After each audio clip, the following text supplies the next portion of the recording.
let's talk about you getting your first client without spending a single naira or dollar on fancy ads or pricey to, just strategies that work. To really win jobs, we can adopt the strategy of going super specific. For example, if your service help book authors, only focus your marketing on them. When your message is laser focused, your offer becomes irresistible to your targeted group. So let's get into the 6 free strategies you can use today. Number 1, cold email. Cold email might not be new to you, but since they still work, if you do them right, let's get to discuss them. Doing this right includes keeping it short as possible and avoid those long intros. Jump as fast as possible to explain why you are reaching out and how they can benefit. Doing cold emails, doing it manually can actually be very time consuming, so you can use tools such as instantly.ai or apollo.ai or lemlist to automate and send out sequences. Number 2, Instagram DMs. Wait.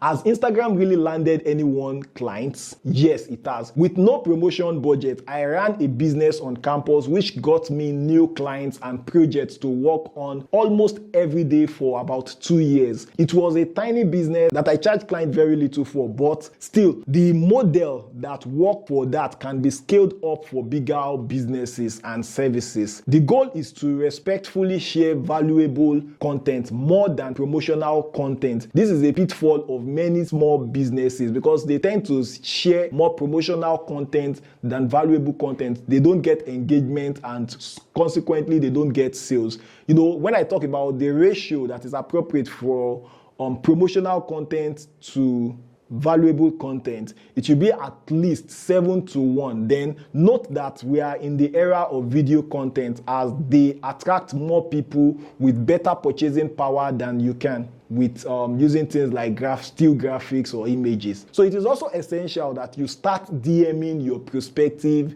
clients. Don't overdo it, lest you come off as spammy. Keep the DM short and specific. I've seen people trying to sell to me, starting conversation with something like hello, and then they're expecting me to say hi. Who does that? So number 3, cold calls. I get cold calls from some brands like Spectranet, CDK, MultiChoice. CDK actually called me, I think, just once a year. MultiChoice actually called maybe like once in 2 months or once every month or thereabout. Then Spectranet also. And, some other brands actually call from time to time. Then there are some brands that I block immediately. I see the call is coming from them. Even like my screen caller would already be indicating that this is a spammy call. So why am I talking about cold calling in spite knowing that they can be unpleasant, and to a degree people actually consider it as an out of date tactics? But that is precisely why it still works. Yes, most people avoid it. So the few people that do it get less competition. And let's be honest, a well-aired conversation fosters trust faster than emails or DMs. So just don't use AI or sound robotic when you are doing your cold calling.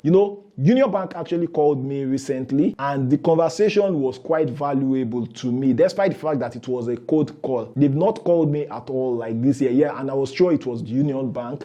So the cold call is often not the problem, but how unprofessionally and ungenuinely it is held. So don't overcall a single prospect. I was having positive talks with a lady from Adron Homes until she started spamming me with promotional materials and calling me too frequently, and I began to feel like I was being pushed towards a trap. So setting a daily target of 5 to 10 calls, as each call brings you closer to a yes. The more calls, the more yes you get. But you don't want to make so many calls that you now start sounding robotic because you just want to meet the numbers. Okay, number 4, LinkedIn. LinkedIn remains an excellent free promotion platform for B2B clients. However, sending out generic connection requests that everyone ignores, won't cut it if you want to stand out. You need to personalize them for each person you are reaching out to. Quality over quantity, and you should present and emphasize your offer more beneficial for the prospect prospects than you are trying to make a sale for yourself. A trick that you can use to sound less generic to prospective clients is to mention something they've posted or something that is on their profile or something you are sure that they can relate to in their industry that you feel will be a genuine concern for them. Prepare your mind for many rejection actually, but the few yeses will actually reward you for the multiple no's that you are going to get. So you might get a better edge if you use a tool like Apollo.io, to grab their emails, addresses from LinkedIn so you can reach out to them with a thoughtful email. A faster way, as it may take forever for them to accept or reject your LinkedIn connection request. Aside from these active ways of getting new clients,